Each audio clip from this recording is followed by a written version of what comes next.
Hebreus capítulo 5, versículo 11, diz assim: do qual muito temos que dizer, de difícil interpretação, porquanto vós fizestes negligentes para ouvir, porque devendo já ser mestres pelo tempo, ainda necessitais de que vos torne a ensinar quais sejam os primeiros rudimentos das palavras de Deus, e vós haveis feito tais que necessitais de leite, e não de sólido mantimento, porque qualquer que ainda se alimenta de leite, não está experimentando na palavra da justiça, porque é menino, mas o mantimento sólido é para os perfeitos, os quais, em razão do costume, têm os sentidos exercitados para discernir tanto bem quanto mal. Aí o versículo 1 do 6.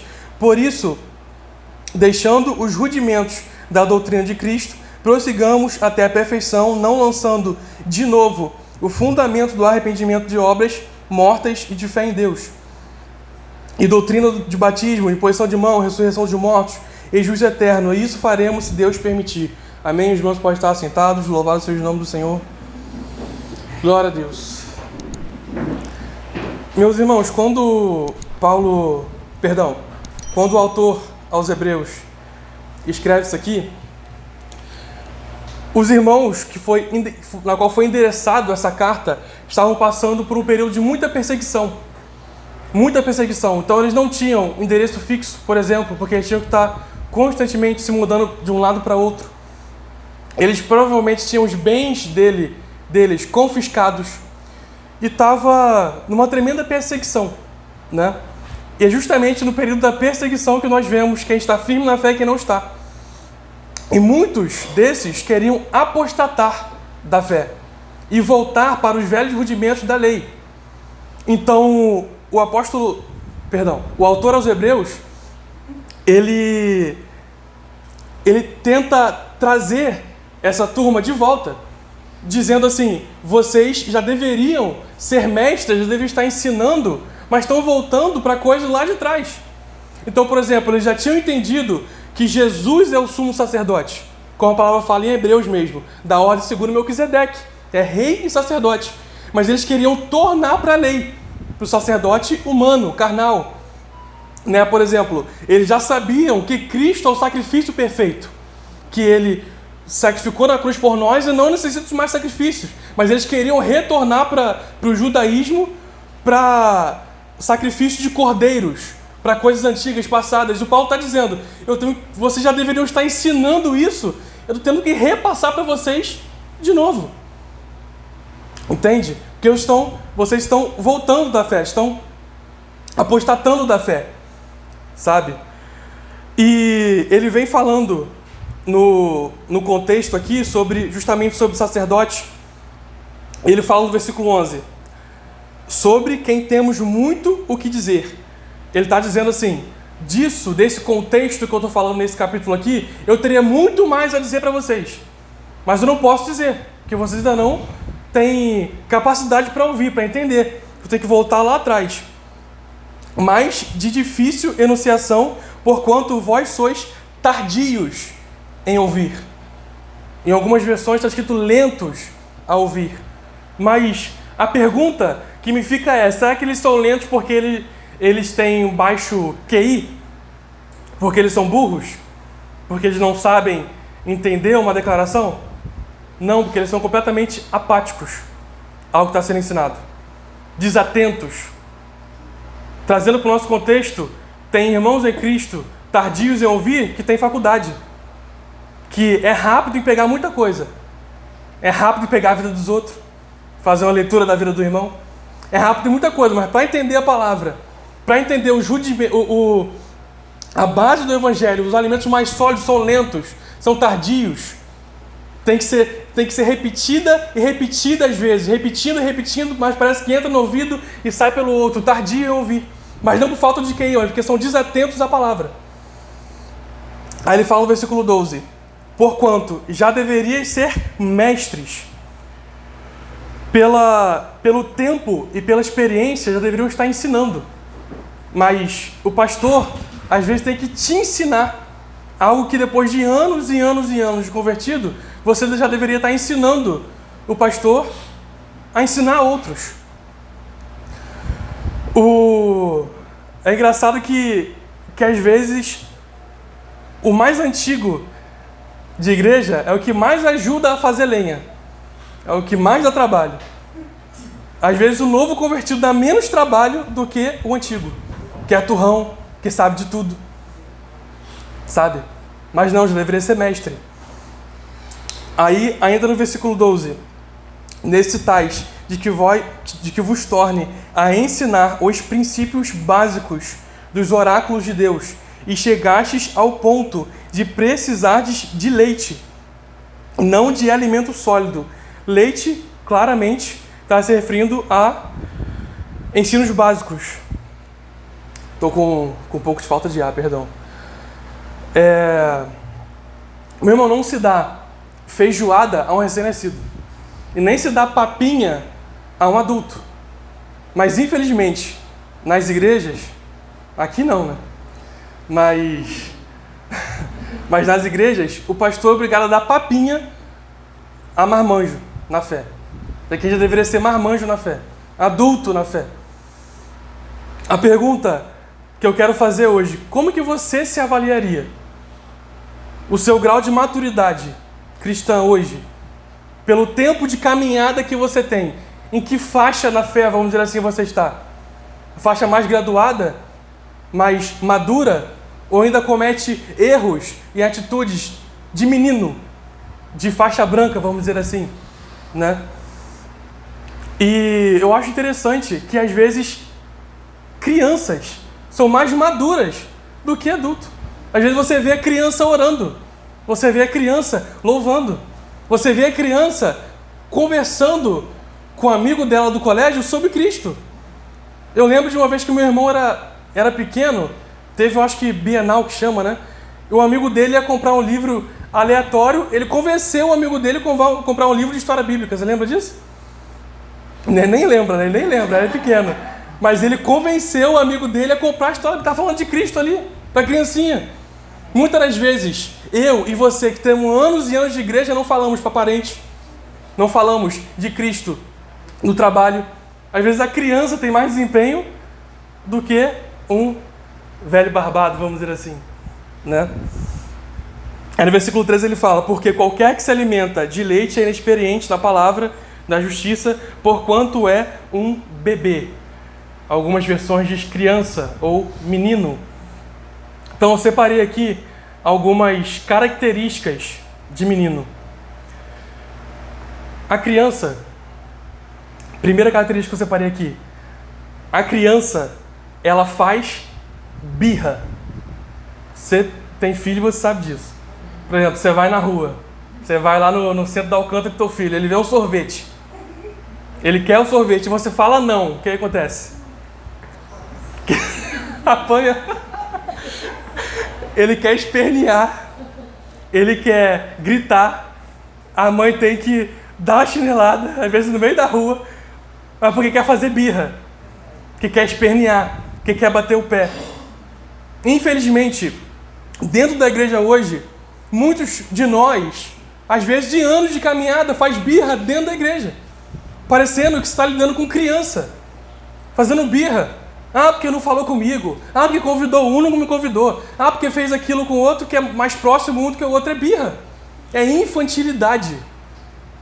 É meninice, é crente menino, fazendo birra com qualquer coisa. No nosso contexto ainda de birra de criança, tem servos do Senhor que depois de anos de igreja, vem no culto, escuta uma mensagem e bate o pé, jura de pé junto que o pregador estava mandando indireta para a pessoa. Isso também é birra. Quer fazer birra com a palavra. É ridículo. É ridículo pensar que o pastor Sandro, o evangelista Rodrigo, o Vitor Bispo, o Caio, quando eles vêm pregar aqui, você imagina, eles estão em casa, eles pegam a Bíblia deles em casa e ora: Espírito Santo, como eu posso pregar uma palavra para mandar em direta para fulano? Não é ridículo? É meninice. É muito mais fácil É muito mais cômodo ao seu ego você acreditar que a culpa está no pastor do que está em você. Se o pastor ou quem estiver pregando, ele expor a Bíblia, ele está fazendo a exposição bíblica, não é indireta para você. Uma coisa é, ele deixou a Bíblia de lado e está falando dele mesmo. Esqueceu a pregação, está falando dele mesmo. Você pode falar, foi indireta. Mas agora, na pura exposição da Bíblia, você quer que faça o quê? Que exclua o texto da Bíblia só para massagear o teu ego? Ou que o pastor não pregue sobre o perdão porque você não sabe perdoar? Não pregue sobre oração porque você não ora? Não pregue sobre evangelizar porque você não quer abrir a boca e falar de Cristo? É meninice, é birra. É birra. Já que a pessoa sobe aqui somente para mandar indireta para você. É birra. Segunda característica. Não gosta de responsabilidade. A criança, se você deixar, ela quer brincar da hora que acorda, da hora que dorme. Ela quer brincar da hora que acorda, a hora que dorme. Não quer estudar, não quer lavar uma louça, não quer jogar um lixo para fora. Mas conforme ela vai crescendo, se a maturidade vier, qual é o certo, ele vai começar a ter interesse pelo estudo, porque ele vai pensar, eu tenho que estudar porque lá na frente eu tenho que trabalhar. Começa a vir mais ali na fase da adolescência, né? Aí já começa a pensar na faculdade, começa a ter um pouco de responsabilidade. Aí daqui a pouco ele já adquire um trabalho. É mais responsabilidade, trabalhando. Porque ele pensa, agora eu tenho que sustentar minha família. Eu tenho uma esposa, eu tenho um filho. Então já adquire mais responsabilidades. Porque a maturidade vai vindo. Tem pessoas que até hoje, depois de já atingir a maturidade, não trabalham, têm responsabilidade com nada. Às vezes até nem com estudo. Nem está naquela fase, não, eu estou só estudando, às vezes nem estuda. Porque ainda é imaturo, ainda é criança. Trazendo para o nosso contexto do crente menino, o crente menino, ele também não quer ter responsabilidade com nada dentro da igreja. É tudo joga na conta do pastor e ele que luta sozinho. Isso é característica de crente menino, não quer ter responsabilidade com nada. Meu irmão, eu acho interessante que em tudo na Bíblia nos ensina a avançar, nunca a estar estagnado. Se você subir numa bicicleta, por exemplo, ela só vai para onde? Para frente. Ela não tem nem marcha ré. Tenta botar uma bicicleta aqui e ir de ré até lá atrás. Você não vai conseguir. Você vai manobrar a bicicleta e ir de frente. Você já tentou parar uma bicicleta sem botar o pé no chão com ela parada? O que vai acontecer? Alguém está comigo? Você está numa bicicleta, em cima dela, não botou o pé no chão, o que vai acontecer? Ela vai tombar. Mas você se pergunta, por que eu não consigo me reerguer? Você está parado. Você não quer fazer nada para ninguém, para o reino. É meninice, você não quer ter responsabilidade com nada. O pastor Lucinho Barreto, ele fala, você vai colocar gasolina num carro para não andar nele, para deixar parado na garagem? Não vai. Para que o senhor vai te encher, vai te reerguer, deixar novinho para você ficar parado no banco? Não adianta, não resolve. Outra característica, não quer ter responsabilidade com nada. O Senhor não quer isso. A igreja não está na terra à toa. A gente está aqui para fazer o reino avançar. Amém? Amém? Quando você tem responsabilidade, você é forçado, vamos dizer assim, a estar alinhado. Por exemplo, alguém que está na portaria. O Rodrigo está ali na porta. Ele tem que estar ligado. Se entrar um endemoniado aqui, demoniado mesmo, possuído, qual vai ser a primeira pessoa que o demoniado vai aparecer? Ele está na portaria. Imagina se o porteiro está desatento. Está com a fé dele fraquinha. Não está orando, não está buscando. Você imagina se quem está na portaria está brigado com meia igreja. Como é que vai receber os irmãos? Você está na portaria, uma responsabilidade, parece pouca, mas você tem que estar atento àquilo ali. Você está na salinha das crianças. Quem viu os vídeos da irmã Rosana, lá de São Gonçalo, sabe com a responsabilidade que é você dar a escola infantil para a criança. Você tem que estar alerta, tem que estar ligado. Com isso, você acaba sempre se renovando, se mantendo de pé, porque você pode precisar do Senhor a qualquer momento. Mas você está parado, sem fazer nada. Você fica relaxado. Essa é a palavra, ficar relaxado. Porque você não tem responsabilidade absolutamente nenhuma. Nenhuma. Característica de crente menino. Terceira característica, competitiva. A criança, ela quer competir em tudo. Eu lembro até hoje, quando eu era criança, morava em São Gonçalo, mas a gente ia para São Pedro. Eu ia em época de carnaval, nem ia pra praia. Até hoje eu lembro saindo todo mundo para ir pra praia, família, uns 5 carros assim, pelotão, e eu lá felizão que tava no carro da frente. Eu criança, pensando, tô vencendo, vou chegar primeiro. É coisa de criança. Hoje em dia, eu saio, eu não lembro de nada. Por quê? Eu cresci, maturidade chegou. Mas, infelizmente, pro crente menino, ele tá há anos na igreja, mas a maturidade não chegou. Ele ainda é uma criança competitiva. Competitiva. Eu não me refiro a você tentar crescer, afinal a palavra é sobre isso. Eu me refiro a você tentar ser melhor do que o outro. Porque o outro foi consagrado, você que tinha que ter sido consagrado. Porque o outro foi chamado para tocar, você que deveria ter sido chamado para tocar. O outro foi chamado para isso, para aquilo. Mas você não. O pastor tem mais intimidade com um do que com o outro. O irmão abraçou um, não abraçou o outro. Quer competir com tudo, eu toco melhor. Isso também é característica de crente menino. Meninice. A competitividade dentro da igreja. Nós somos um corpo. A palavra fala disso direto. A mão não pode dizer que não precisa do pé. Eu acho muito interessante se eu... Por exemplo, se eu estou com sede, tem uma água ali. Todo o meu corpo vai trabalhar para pegar aquela água ali. O meu olho vai olhar, as minhas pernas, pé, vai caminhar, os meus braços vão pegar. Todo o corpo se movimentou para um único propósito. Isso é corpo de Cristo, todos nós unidos, juntos, para um único propósito, visando Cristo. É por isso que não cabe no meio da igreja competitividade um com o outro, como se fossem crianças. Como se fossem crianças. A palavra fala, Salmo 133, quão bom e quão suave é que os irmãos vivam em união. O Senhor se agrada da união. Ele fala que é como os montes do Monte Hermon, né? Eu acho interessante que nesse Salmo 133 ele fala, ali em Jerusalém o Senhor derrama a bênção. Por quê que ali em Jerusalém o Senhor derrama a bênção? Porque Jerusalém é a cidade onde todos, todo ano, iam para fazer o quê? Adorar o Senhor, juntos. Então não é porque Jerusalém, a terra é santa, não. Mas porque o povo se reunia como um só povo para adorar a Deus. Por isso a bênção era derramada ali. Competitividade, característica de crente menino. O Senhor não se manifesta em um grupo desunido. Em um grupo que está cada um puxando para o lado. Que é uma perna quer ir para o lado, outra perna quer ir para o outro. Isso não existe. No meio da igreja não deveria existir.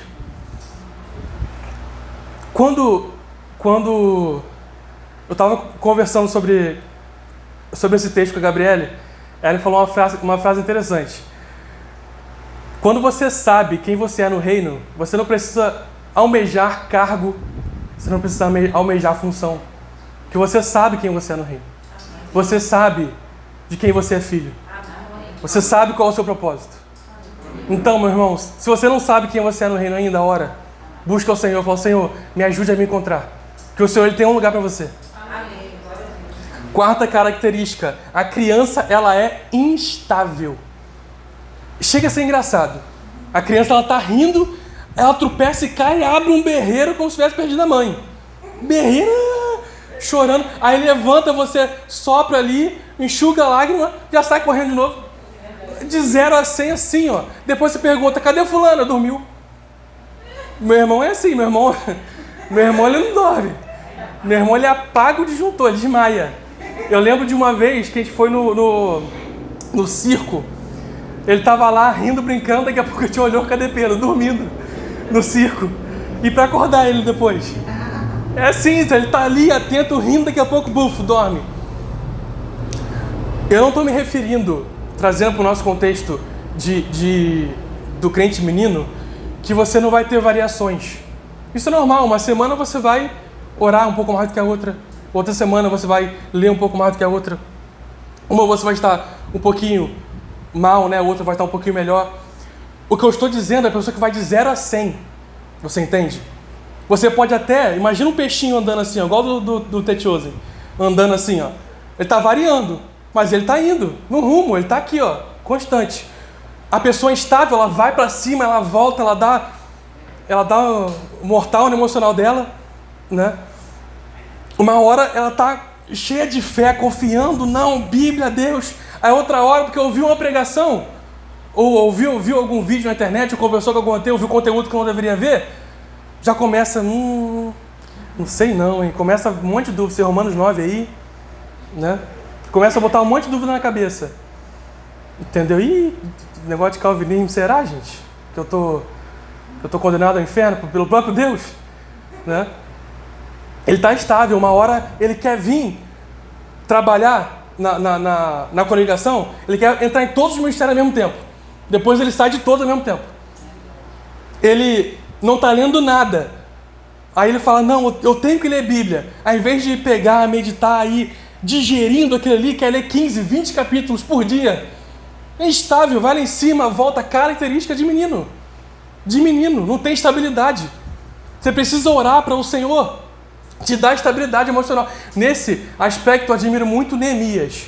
Quando eu estou um pouco mal emocionalmente, eu lembro de Neemias. Ele era copeiro do rei Artaxerxes. E o Artaxerxes, o rei, virou para ele e falou assim, Neemias, eu nunca te vi triste. Estou te vendo triste só agora. O que aconteceu? Você imagina, você trabalha para o homem nunca te viu triste. Você está ali, ó, sempre estável. Estável, nunca tinha visto. Para tirar, eu imagino, que para tirar o Neemias do sério, precisou ser um motivo muito sério. Que era o problema que estava tendo em Israel. Por quê? Estabilidade, o camarada estável. O Senhor não quer que no nosso meio tenha crente menino, variando em tudo, que você não pode contar para nada. Que você pode contar hoje, amanhã você não sabe se a pessoa vai estar. Que ela ou frequenta todos os cultos, ou não está frequentando culto nenhum. Instabilidade, característica de menino.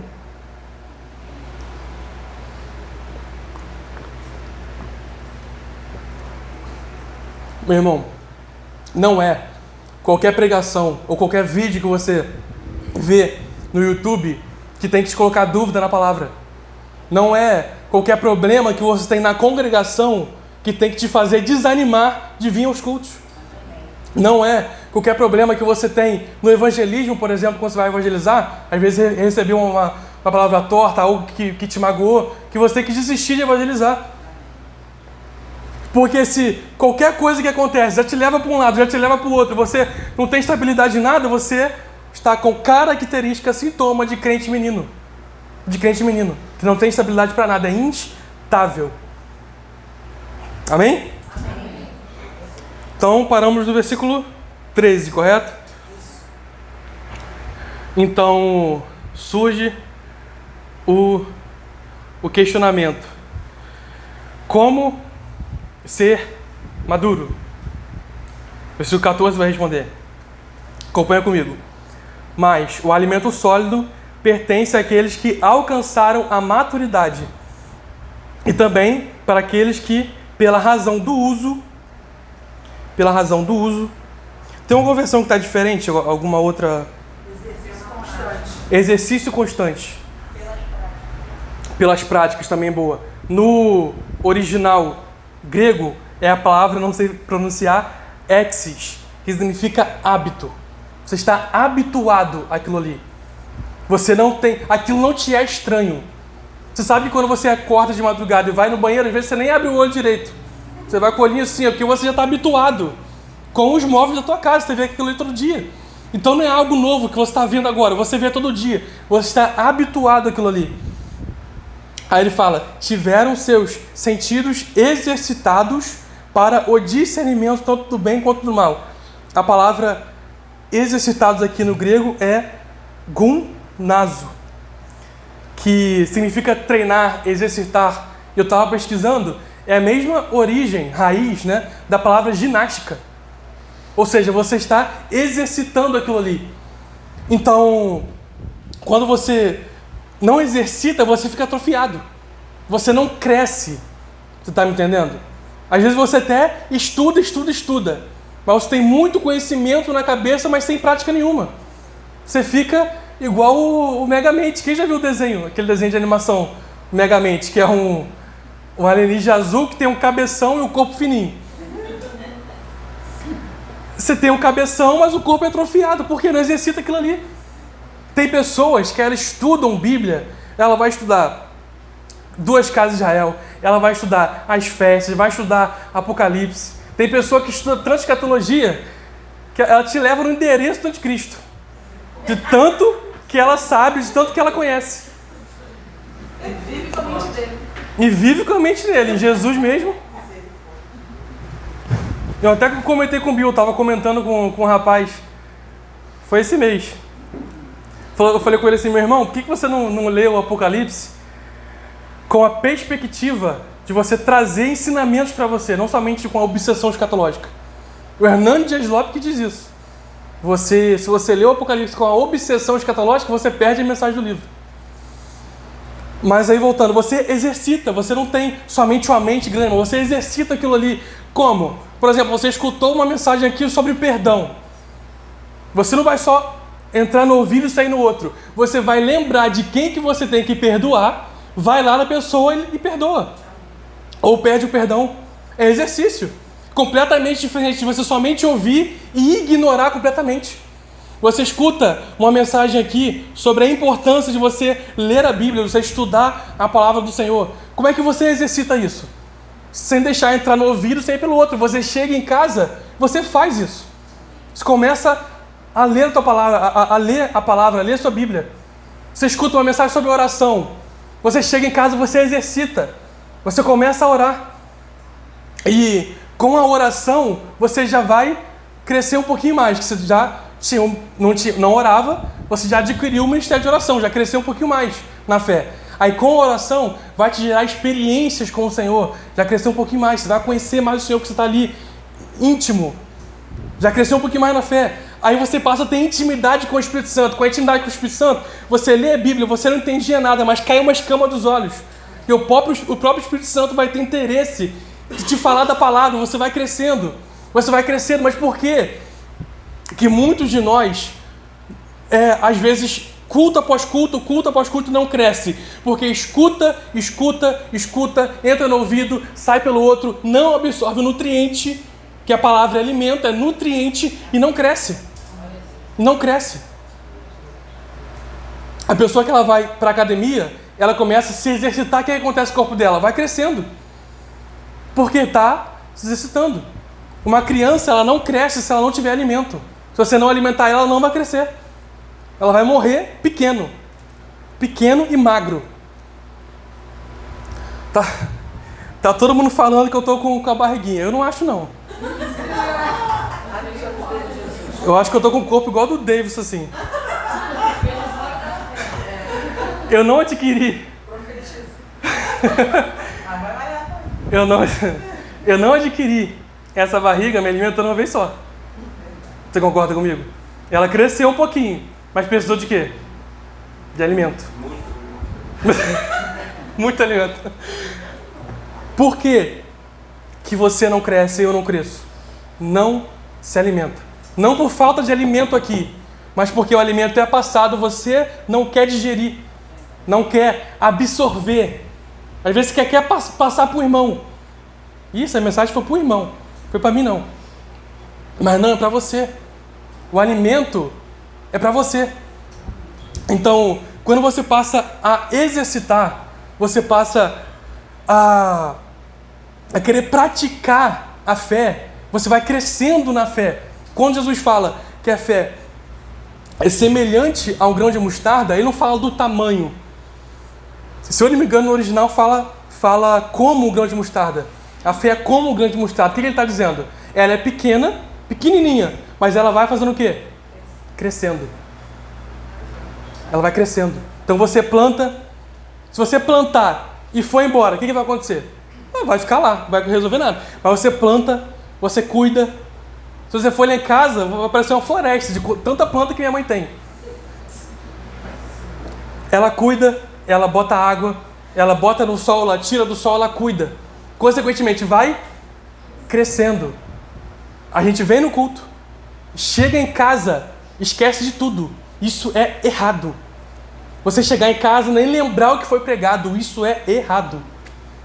Se eu perguntar para você, o que você aprendeu na mensagem? O que eu aprendi? Você não sabe, você não absorveu nada, você não cresceu em nada, só veio esquentar banco e cantar alguns louvores, só isso. Isso é errado. O Senhor não quer isso. Ele quer uma igreja que vai ouvir os ensinamentos, vai ler a palavra quando estiver em casa, meditando nela, vai estar atento às mensagens que são lançadas aqui e vão adquirir esse alimento, vão começar a exercitar os ensinamentos e vai crescendo. Ainda no exemplo do karatê, o mestre ele sempre fala, eu ensino o movimento aqui, o soco, o chute, o que seja, mas vocês precisam treinar em casa. Ele fala, se vocês não treinarem em casa, ele repete isso direto, não repete? Meu irmão, uma faixa acima da minha ainda. Eles repetem isso direto. Se você não treinar em casa, você não vai crescer. Se você só tentar aprender quando vier aqui no treino, você não vai crescer. Você tem que treinar o movimento em casa. Mesmo modo, se você só vier aqui no culto, da porta para fora, você esquece de tudo, você não vai crescer em nada. Vai continuar um crente menino. Vai entrar ano, sai ano, com o mesmo erro, com o mesmo defeito, com o mesmo pecado, sabe? Por causa dessa característica. Agora, para finalizar, abre comigo em Efésios capítulo 4. Só voltar 9 livros. Acho que é 9 livros.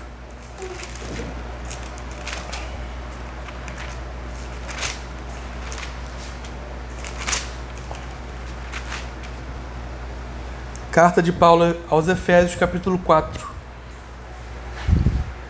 Versículo 13 em diante.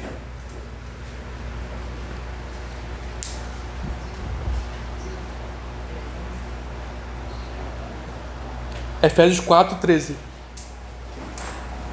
Ou melhor, vamos ler a partir do 11. Obrigado.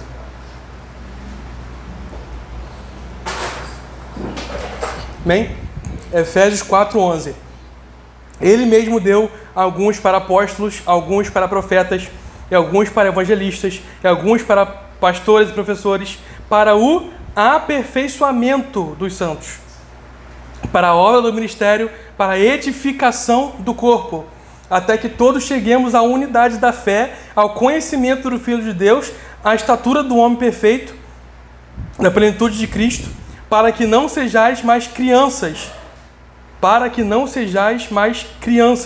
atiradas para lá e para cá, e carregadas por todo o vento de doutrina, pela artimanha e astúcia dos homens, que ficam à espreita para enganar. Antes, dizendo a verdade em amor, cresçamos em todas as coisas naquele que é o cabeça, Cristo. Cristo que é o cabeça, Ele quer que nós cresçamos. Nós vamos progredir, não estagnados na fé, parados na fé, regredindo. A gente sempre avança. Ainda no exemplo do karatê, meu irmão ficou alguns anos sem fazer. Ele voltou agora, ele queria voltar para a faixa branca. Ele falava, não. Você esqueceu tudo, mas você volta na faixa que você estava. Aí ele fala, aqui você não regride. A faixa que você está é a faixa que você vai voltar. Você que corre atrás do prejuízo. Que você não retrocede, você avança. É isso que Cristo quer. E ele fala no verso 11 que ele levantou pastor, evangelista, apóstolo para o aperfeiçoamento dos santos. Então, se o pastor Sandro foi ordenado pastor, o Rodrigo é evangelista, o Davidson é diácono, é para o aperfeiçoamento dos santos. Em tudo, o Senhor quer que nós venhamos crescer. Então, se tem alguém, por exemplo, dando aula para as crianças lá atrás, é para que elas venham crescer, para que elas venham se aperfeiçoar. Se tem alguém que está, tocando instrumento aqui, é para que nós venhamos poder adorar o Senhor. E com a adoração também venhamos estar nos aperfeiçoando, adorando a Ele. Então, em tudo o Senhor estruturou para que nós venhamos estar sempre nos aperfeiçoando, estar sempre melhorando, sempre crescendo, sempre estando cada vez mais maduros na fé. Jesus Cristo, Ele não veio dos altos céus, não se despiu da sua glória para vir nessa terra por amor à igreja. Ficou 33 anos nessa terra, somente para morrer, verter o teu sangue e hoje ter um monte de crente imaturo, que não quer crescer, quer ficar parado, estagnado. É para isso que Jesus morreu por você? Para você ficar esquentando o banco? Para você não crescer em nada? não crescer em sabedoria, não crescer em conhecimento, dando só trabalho, quando deveria já estar ajudando o pastor, está dando trabalho. Um ponto que eu gosto que é positivo em você trazer uma mensagem a uma outra congregação que não a sua, que ninguém aqui pode falar que eu estou mandando direto para ninguém. Eu não conheço a vida de ninguém aqui. Alguns de vocês eu tinha uma convivência um pouco mais próxima quando estava em São Gonçalo, mas hoje eu não convivo dia a dia com ninguém aqui. Ninguém. Pelo menos não que está aqui nesse momento. Pastor Sandro e Bill não sentaram comigo para conversar sobre a vida de ninguém. E até por isso pode até falar mais rasgado, porque eu não tenho medo. Né? Dói, mas cura. Dói, mas cura. Pastor Sandro também. Obrigado. Quando foi lá em Guaba Grande, outro dia também desceu o chicote. Pregou sobre o coração duro, ó. Um atrás do outro. Né? Eu imagino que você também sinta mais à vontade quando está em outra congregação. Né? Mas também por causa de meninice, que você tem medo de você pregar a palavra e a pessoa achar que foi para ela. Que você está preparando a mensagem pensando nela. A igreja que lute, só existe ela. Eu está pregando para ela. Então, irmão, Jesus não veio, não se sacrificou na cruz para que a igreja venha a ser uma igreja matura, uma igreja menina espiritualmente. Ele virá da sua glória para nos buscar. Ele quer buscar uma igreja que está se aperfeiçoando constantemente, que está crescendo, que está expandindo em sabedoria, em conhecimento, em número, porque está convertendo pessoas, que está chamando pessoas para Cristo, que está cada dia melhor, que está refinando suas orações, refinando a sua leitura bíblica. Amém? Não sou eu, não é o pastor Sandro. É Cristo que quer que nós venhamos nos aperfeiçoar, crescer e não sermos meninos na fé, para a honra e glória do Senhor.